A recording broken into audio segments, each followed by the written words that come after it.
समुद्र मंथन प्रारंभ हुआ। एक तरफ देवता, एक तरफ असुर।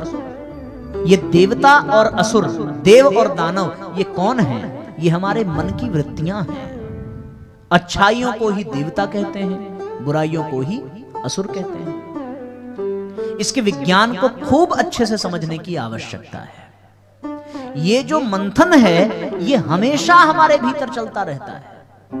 किसी भी एक बिंदु पर कभी हमारे भीतर का देवता हावी हो जाता है तो कभी हमारे भीतर का असुर हावी हो जाता है। देवता हावी होता है तो हमारे भीतर सद्गुण, सत्प्रवृत्तियां दिखाई पड़ती हैं, और असुर हावी होता है तो हमारे भीतर राक्षसी प्रवृत्तियां जागृत हो जाती हैं। ठीक है ना?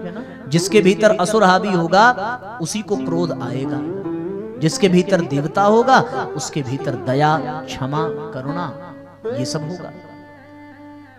इन दोनों स्थिति से हम सभी प्रतिदिन गुजरते हैं। क्षण भर में देवत्व जागृत होगा, क्षण भर में असुरत्व जागृत होगा।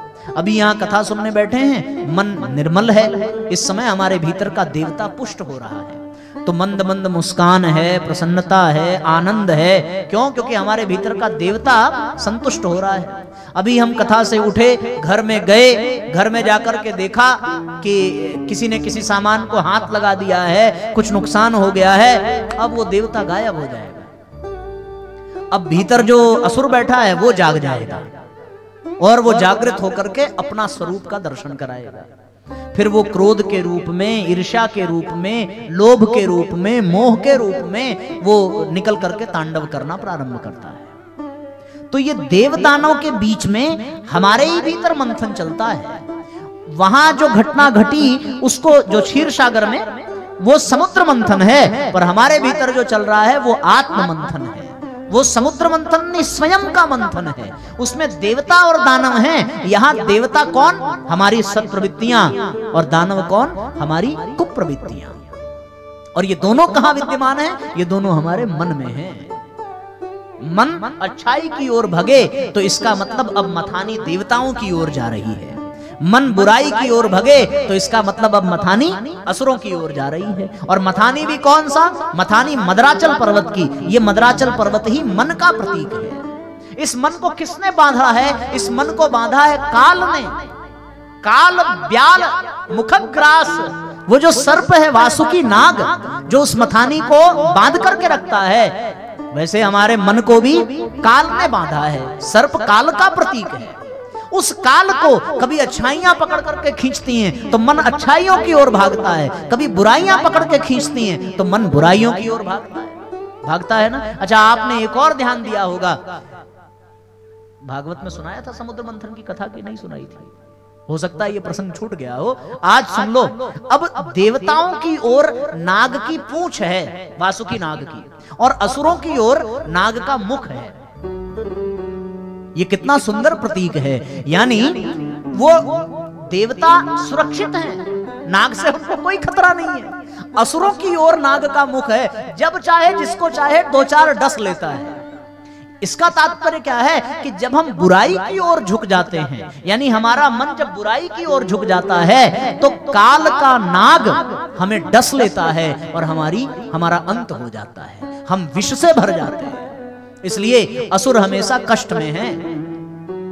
ये मंथन चल रहा है, वो समुद्र में चल रहा है, ये आत्मा में चल रहा है। वहां समुद्र का मंथन है, यहां स्वयं का मंथन है। और इस मंथन में सबसे पहले निकल करके क्या आता है? सबसे पहले ये निकल करके आता है, विष ही निकल करके आता है। मंथन प्रारंभ हुआ, कभी अच्छाइयों की ओर, कभी बुराइयों की ओर। इस मंथन में सबसे पहले बुराई ही निकल करके आती है। और ये मंथन होगा कब? उन लोगों से नहीं हो सकता जो इस विषय को जानते ही नहीं है। यानी अज्ञानी व्यक्ति क्या जाने मंथन क्या होता है? उसको क्या पता कि वो अच्छाई और बुराइयों में किस प्रकार से अच्छाइयों को जीत दिलावे, किस प्रकार से अपने बुराइयों पर नियंत्रण करे। तो कितनी सुंदर प्रेरणा है कि वहां भी मंथन तभी हो पाया जब भगवान कक्षप बन करके नीचे विराजमान हुए हैं और उनके ऊपर मदराचल पर्वत टिका है। तो मदराचल मन का प्रतीक है। वासुकी नाग काल का प्रतीक है, देवता अच्छाइयों के प्रतीक हैं, असुर बुराइयों के प्रतीक हैं, और वो कछुआ किसका प्रतीक है? वो कछुआ संयम का प्रतीक है। संयम के आधार पर टिका हुआ मन ही बुराइयों से निवृत्त होकर अच्छाइयों का वर्ण करता है। कछुए को आपने देखा है, कछुआ जो है वो अपने किसी भी अशुभ संकेत को पाकर तुरंत अपने मुख को, अपनी पूंछ को, अपने चारों हाथ पांव को अंदर समेट लेता है। कितने अंग समेटता है वो? कुल मिलाकर के 6। और हमारे विकार कितने हैं? मनोविकार कितने हैं? काम, क्रोध, लोभ, मोह, मद, मत्सर, यही 6 मुख्य विकार हैं, और 6 अंगों को समेटने वाला वो कछुआ। यानी इसका एक और तात्पर्य है कि हमारी इंद्रियां कितनी हैं? 5 इंद्रियां हैं, पर छठवीं इंद्री कौन है जो प्रकट नहीं है? वो छठवीं इंद्री हमारी मन है।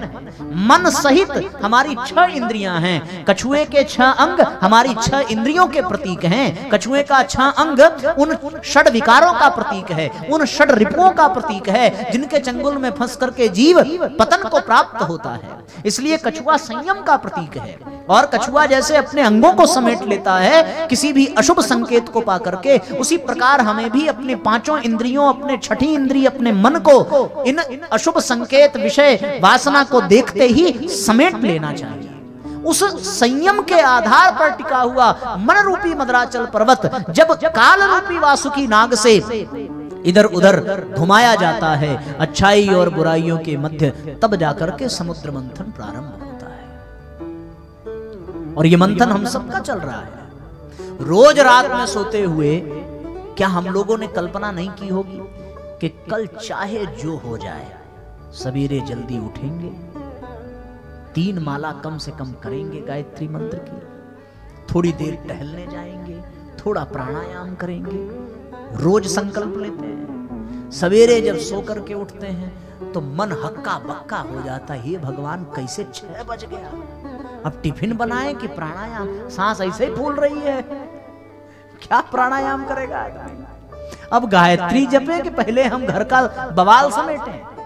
किसी को स्कूल जाना है, किसी को कहीं जाना है, कोई दरवाजे पे आ गया, ये चलता है ना। यही है समुद्र मंथन। आदमी जब क्रोध में आ गया और क्रोध में आकर के उठा के सामान फेंक दे, कुछ तोड़ दे, कुछ नुकसान कर ले, अब उसके भीतर का भी मंथन प्रारंभ हो जाता है। आज से हम कसम खा रहे हैं, अब कभी तुम मेरे सामने मत आना, आज के बाद हम क्रोध नहीं करेंगे, हम तुम्हें वचन देते हैं। अरे करते हैं क्या? माता जी ने इशारा किया है, कहीं आपकी स्थिति का तो वर्णन नहीं कर रहे हैं। ये हर एक व्यक्ति की स्थिति का वर्णन है। कोई भी बुरा काम करने के पश्चात जब उसको प्रायश्चित होता है तो वो फिर बहुत कठोर संकल्प लेता है, नहीं अब ऐसा नहीं होगा, अब बिल्कुल नहीं करेंगे। लेकिन 2 दिन के बाद फिर बेचारा कर देता है। ये क्या है? इसी को संघर्ष कहते हैं, इसी को मंथन कहते हैं। रोज कसम खावे, पूरा न कर पावे, पर लगे रहना चाहिए। ये संघर्ष होता है, इस संघर्ष में ही सबसे पहले विष निकलेगा, लेकिन विष के बाद जो निकलेगा वो बड़े काम की चीज होगी। पहले तो बुराइयां ही निकलेंगी, जब तक बुराइयां नहीं निकलेंगी तब तक संघर्ष करते रहो। विष निकला, बुराइयां निकली तो वो मंथन रुका नहीं, उसके बाद तो अब विभूतियां निकलना प्रारंभ होंगी। क्रोध का विष अगर निकल गया मंथन करते करते, तो पहली बात तो अब ये चिंता कि अब उस क्रोध को स्वीकार कौन करेगा, उस जहर को पिएगा कौन? प्रश्न उठता है ना। अब आपने मंथन किया और मंथन करने के पश्चात आपके भीतर से बुराइयां निकलना प्रारंभ हो रही हैं, तो पर आपकी बुराइयों के विष को कौन पान करेगा? अब यहीं पर आपको अपनी श्रेष्ठता के पद पर चलने के लिए, अपने प्रगति के क्रम में आगे बढ़ने के लिए सहयोग की आवश्यकता है। अगर आपके बुराइयों के विष का पान करने वाला आपके जीवन में कोई शंकर नहीं है तो आप वहीं समाप्त हो जाएंगे। और यदि किसी शंकर ने आपके विष का पान करने में आपका सहयोग कर दिया तो फिर आगे की सभी रत्नमालाएं समुद्र की आपको मिलती चली जाएंगी। और हमारे जीवन में शंकर का सहयोग है, भगवान का सहयोग है। कभी हमारे क्रोध के विष को हमारी पत्नी शिव बनकर के पी ले जाती है, कभी हमारे किसी बुराई को हमारे बच्चे शंकर बनकर के पी ले जाते हैं, कभी हमारी किसी कमी को हमारा पति संभाल लेता है, कभी हमारी किसी बुराई को हमारी बहन संभाल लेती है, हमारा भाई संभाल लेता है। कुछ ऐसा हो जाए जो बहन भाई को न बताया जा सके, माँ बाप से छुपाना पड़े, तो हमारा मित्र हमारे जीवन में शिव बन करके आता है, वो संभाल लेता है। ये सब सहयोग मिलते मिलते मिलते मिलते एक दिन हम अपने जीवन की बुराई रूपी विष से ऊपर उठ जाते हैं और उसके बाद फिर अमृत की यात्रा प्रारंभ हो जाती है। सहयोग की जरूरत पड़ती है। वो सहयोग, ये जितने भी हमारे आसपास लोग हैं ये हमारे सहयोगी हैं, ये हमारा सहयोग करने के लिए आए हैं, क्योंकि सहयोग के सिवा दूसरा कोई काम ही नहीं है। आप कहेंगे साहब सब सहयोग करने नहीं आए हैं, कुछ परेशान भी करने आए हैं। अरे वो परेशान आपको कर रहे होंगे पर किसी का तो सहयोग कर रहे होंगे, है कि नहीं? पत्नी जीवन में आई और पत्नी जीवन में आई तो आप कहेंगे कि नहीं साहब वो सहयोग करने नहीं आई, हमारे जेब से पैसा चुराने आई है। अरे भैया चुरा रही है तो इसका मतलब किसी का तो सहयोग कर रही होगी, चलो मायके ही भेज रही होगी, तो अब मायके को जरूरत है, आवश्यकता है, सो सहयोग कर रही है। यहाँ हर व्यक्ति एक दूसरे के सहयोग के लिए है। हम तो बुरा उसे समझ लेते हैं जो हमारा सहयोग नहीं करता। अरे आपका नहीं कर रहा है, किसी का तो कर रहा है। सोचो जरा सा, आप विचार करके देखो। हम लोग सब्जी की दुकान पर सब्जी लेने खड़े हैं और बहुत सारी भीड़ लगी हुई है, हमको इसलिए क्रोध आता है कि हमको नहीं दे रहा है। अरे आपको नहीं दे रहा है तो वो वीडियो गेम थोड़ी खेल रहा है, वीडियो गेम तो नहीं खेल रहा है। आपको नहीं दे रहा है तो किसी को तो दे रहा है, आपको नहीं दे रहा है तो आपकी नजर में वो बुरा है। अगर आपको दे और जिसको दे रहा था उसको ना दे तो उसकी नजर में बुरा है। तो यहाँ आदमी किसी न किसी का सहयोग ही कर रहा है, सब एक दूसरे के सहयोगी हैं। किसी का सहयोग कभी लाभ देता है और किसी का लाभ नहीं देता। आप बताओ जरा, अब गर्मी में पंखे ने आपका सहयोग किया कि नहीं किया? ठंडी में नहीं कर रहा है तो दुश्मन है आपका। संभाल के रख दो, फिर गर्मी आएगी, फिर उसकी जरूरत पड़ेगी। अगर परिवार में कोई बुरा ही निकल गया है तो ठीक है, आज वो बुरा है, कभी ना कभी काम देगा। जहां सुई की जरूरत पड़ती है वहां तलवार काम नहीं देता, जहां तलवार की जरूरत पड़ती है वहां सुई काम नहीं देता। कभी ना कभी तो जरूरत पड़ेगी। इसलिए कोई किसी का विरोधी नहीं है। गलत समय पर गलत तरीके से हम उपयोग कर रहे हैं तो इसका मतलब वो हमारा विरोधी बन जाता है। दोष पंखे का नहीं है, दोष हमारा है कि ठंडी में हमने चलाया क्यों। जब जान गए कि वो क्रोधी स्वभाव का है, जब जान गए कि वो अहंकारी स्वभाव का है, तो उससे हम टकराए ही क्यों। इसका मतलब क्या हुआ? इसका मतलब हमने ठंडी में एसी चला दिया। थोड़ा बहुत क्रोध में है तो पंखा, और अगर ज्यादा क्रोधी स्वभाव का है तो इसका मतलब एसी ही चला दिया। अब ये मौसम है क्या बर्फ इस्तेमाल करने का? आप बताओ। लेकिन हमने कल 2 बार किया। अब इस समय कोई आपको ऑफर करे कि भाई साहब बर्फ ले आए आपके लिए, तो आप क्या कहेंगे? अंदर अंदर आप उसको गायत्री मंत्र थोड़ी सुनाएंगे, आप तो फिर उसको आशीर्वाद ही देंगे, और ऐसा आशीर्वाद जिसे आप भरे समाज में कह नहीं सकते, गालियां ही सुनाओगे। लेकिन वो कल बर्फ काम आया कि नहीं आया? इसका तात्पर्य यह है कि यहाँ कुछ भी गड़बड़ नहीं है, सब भगवान का दिया हुआ, सबकी आवश्यकता है। कब कहां किसको कैसे उपयोग में लाना है ये समुद्र मंथन हमें सिखाता है। असुर तो विरोधी है देवता के, पर यहां असुर देवता का सहयोग कर रहे हैं। अगर असुर ना होते तो फिर देवता एक तरफ खींच के खड़े रहते, दूसरी तरफ कोई खींचने वाला ना होता। वो खींचने वाले हैं तभी तो मंथन हो रहा है। तो इसलिए भैया जोड़ा जल्दी लगता सही से नहीं है। अगर पति शांत स्वभाव का मिल गया, पत्नी खतरनाक मिलेगी। पत्नी अगर शांत स्वभाव की है, पति खतरनाक मिलेगा। ये केवल इसलिए भगवान ने जोड़ा लगाया है कि इनका मंथन चलता रहे और इनके भीतर की बुराइयां निकलती रहें। शांत रहेगा पति अपनी ओर खींचेगा, खींच के पड़ा थोड़ी रहेगा। तब तक क्रोध में आने वाली पत्नी अपनी ओर खींच देगी, बस मंथन चालू हो गया। अब कहां से मैं इस विषय में प्रवेश कर गया, लेकिन हम लोग विषयांतर नहीं हो रहे हैं, मैं चर्चा अपने विषय की कर रहा हूं। हमें आपको समुद्र मंथन ही समझाना है, इसलिए समुद्र मंथन समझाना है क्योंकि समुद्र मंथन में भगवान का सहयोग चाहिए, और भगवान के सहयोग के बिना मनुष्य की श्रेष्ठता कहां हो पाएगी। और जब तक श्रेष्ठता नहीं होगी तब तक चाहे कितना भी कर्म करने में स्वतंत्र हो, उसका कोई लाभ नहीं। तो जो श्वेत केतु ने पूछा है उसी की व्याख्या हम कर रहे हैं।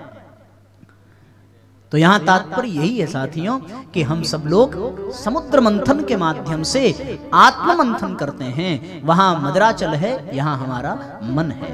संयम के ऊपर हमारा मन हो, यानी हम अनुशासित होकर के अपने को ठीक करने का संकल्प करें, श्रेष्ठता की ओर चलने का संकल्प करें, तब भगवान कभी कछुआ बनकर के सहयोग करते हैं और भगवान कभी शिव बनकर के सहयोग करते हैं। शिव बनकर के हमारे विष का पान करते हैं। यदि तुम्हारे क्रोध को कोई पी जाए, तुम्हारी बुराइयों को कोई नजरअंदाज कर दे, तो जान लेना कि आज तुम्हारे जीवन में भगवान शंकर उसी रूप में विद्यमान है। इसका यह मतलब नहीं है कि केवल आपके ही जीवन में शंकर आवे, आप भी किसी के लिए शंकर बनो। अगर कोई क्रोध करे तो आप भी उस क्रोध को पीने की सामर्थ्य अपने भीतर पैदा करो। तो बिना सहयोग के साथियों ये संसार नहीं चलता, और खास करके मनुष्य तो बिल्कुल नहीं चलता। गाय का बछड़ा जन्म लेकर के आएगा, 2 घंटे के बाद वो दौड़ने लगता है, पर इंसान का बच्चा अगर जन्म लेकर के आवे 2 घंटे बाद क्या 2 साल के बाद भी वो किसी काम लायक नहीं रहता। सहयोग ही तो कर रहे हैं लोग उसके विकास में, कर्म करने में वो भी स्वतंत्र है, लेकिन उसको भी सहयोग की आवश्यकता पड़ती है। और इस सहयोग को पाने के लिए क्या करने की आवश्यकता है? इस सहयोग को पाने के लिए साथियों केवल और केवल अपने भीतर की पात्रता को विकसित करने की आवश्यकता है। महाप्राज्ञ पिपलाद कहते हैं, अनुरूपत्वमेवैतद् नुकूलत्वमेव च उच्यते पात्रताताम च प्राप्तुमेवाप्त पुरुषा। पात्रता विकसित हम करें, पात्रता का विकास करने से ही हमारे भीतर प्रामाणिकता का विकास होगा। प्रामाणिकता का विकास करते ही हमें ईश्वर का अनुग्रह प्राप्त होने लगेगा। भगवान हर किसी को अनुदान वरदान नहीं देते, उन्हीं को देते हैं जिसमें प्रामाणिकता होती है, जिसमें पात्रता होती है। इसमें भगवान का भेदभाव नहीं है। भगवान तो सबके ऊपर कृपा ही करते हैं, किसी को वरदान देकर कृपा करते हैं और किसी को श्राप देकर कृपा करते हैं। भगवान के द्वारा केवल कृपा की प्राप्ति है, केवल करुणा की प्राप्ति है। सुदामा को अनुदान देकर के तारा है और शिशुपाल को वध करके तारा है। भगवान विभीषण को लंका का राज्य देकर के उद्धार करते हैं और रावण को वैकुंठ लोक दे करके। रावण प्रभु के धाम ही तो गया। तो भगवान का न विभीषण से द्वेष है न रावण से द्वेष है, और भगवान का न विभीषण से प्रेम है न रावण से प्रेम है, न किसी से राग न किसी से द्वेष। इसलिए भगवान कभी पक्षपाती नहीं होता। पूज्य गुरुदेव ने कहा कि ईश्वर सर्वव्यापी और न्यायकारी है।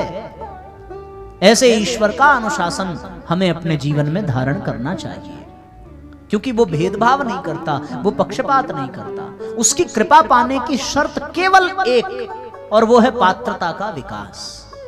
अपनी योग्यता, अपनी कैपेबिलिटी को बढ़ाना, केवल और केवल यही है भगवान की कृपा को पाने का तरीका। बिना पात्रता का विकास किए किसी को यहां कुछ भी नहीं मिलता। कन्या यदि किसी वर को मिलती है तो वो वर उस कन्या के योग्य होगा तभी मिलेगी। वो कन्या योग्य होगी तभी वो किसी वर का अनुगमन कर पाएगी। बिना किसी योग्यता के, बिना किसी पात्रता के यहां किसी को कुछ भी नहीं मिलता। आदमी लाख पाने की कोशिश करे पर उसे मिलता तभी है जब वो योग्य और सुपात्र होता है।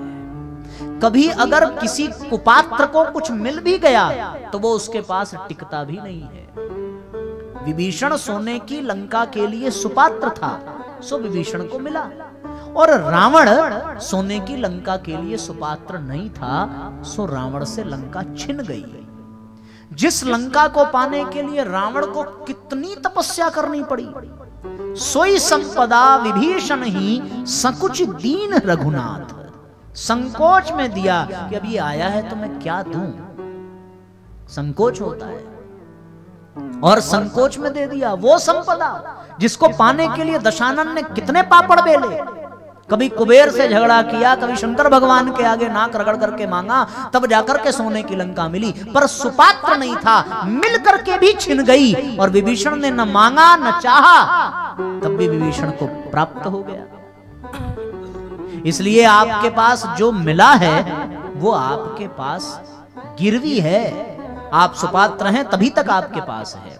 किसी को बल मिल जाए, किसी को स्वास्थ्य मिल जाए, तो स्वास्थ्य उसको मिल गया, वो बलवान हो गया, वो शरीर से शक्तिशाली हो गया, सारी बात ठीक है। लेकिन अब वो शक्ति, अब वो स्वास्थ्य, अब वो उसका शरीर, अब उसका सौंदर्य उसके पास तभी तक रहेगा जब वो उसको संभालेगा। पिज्जा बर्गर खाते जाओ, कितना भी ताकतवर आदमी रहे, कभी न कभी तो आंत में वो सूजन आएगी आएगी, कभी न कभी तो वो अस्वस्थ होगा ही होगा, कभी न कभी तो वो बीमार पड़ेगा ही पड़ेगा। और वे लोग जो बीमार हैं और अपने स्वास्थ्य का सदुपयोग करते हैं, उसकी सुरक्षा करते हैं, तो निश्चित रूप से उनका स्वास्थ्य धीरे धीरे बढ़ता ही चला जाता है। और जो अपने स्वास्थ्य के प्रति लापरवाह होता है, उसका स्वास्थ्य धीरे धीरे बिगड़ता चला जाता है। इसलिए साथियों, पात्रता के विकास से ही, पात्रता को विकसित करने से ही हम भगवान को प्राप्त कर सकते हैं, भगवान की कृपा पा सकते हैं। यदि पात्रता न होती तो हमें कभी भी कुछ भी न मिलता। आज भी जो मिला है वो किसी का एहसान नहीं है, आज भी जो मिला है वो भगवान ने इसलिए दिया है कि हम सुपात्र हैं। जिस दिन हमारी पात्रता खत्म हो जाएगी, उस दिन भगवान हमसे छीन लेगा। जब तक हम स्वस्थ हैं तब तक जीवात्मा इस शरीर में है। जिस दिन इस शरीर का एक्सीडेंट हो जाए, अब ये फेफड़ा सांस लेने में सामर्थ्यवान न हो, ठीक से ब्रीदिंग न कर सके, जीवात्मा इसको छोड़ देती है, फेंक देती है, भाई तू हमारे लायक नहीं है, और इसको छोड़ करके वो एक नए शरीर में जाकर के प्रवेश कर जाती है। वासांसि जीर्णानि यथा विहाय नवानि गृह्णाति नरो प्राणि यथा शरीराणि। जिस प्रकार से पुराने वस्त्र को छोड़ करके नए वस्त्र हम धारण करते हैं, उसी प्रकार जीवात्मा इस शरीर को छोड़ करके नए शरीर में प्रवेश कर जाती है। तो साथियों, पात्रता का विकास आवश्यक है। इस विषय को आगे बढ़ाते हुए उन्होंने कहा कि अब पात्रता का विकास होगा कैसे, उसका सूत्र उन्होंने दिया। महाप्राज्ञ पिप्लाद ने पात्रता का विकास केवल और केवल आध्यात्मिक त्रिवेणी में स्नान करने से ही हो सकता है।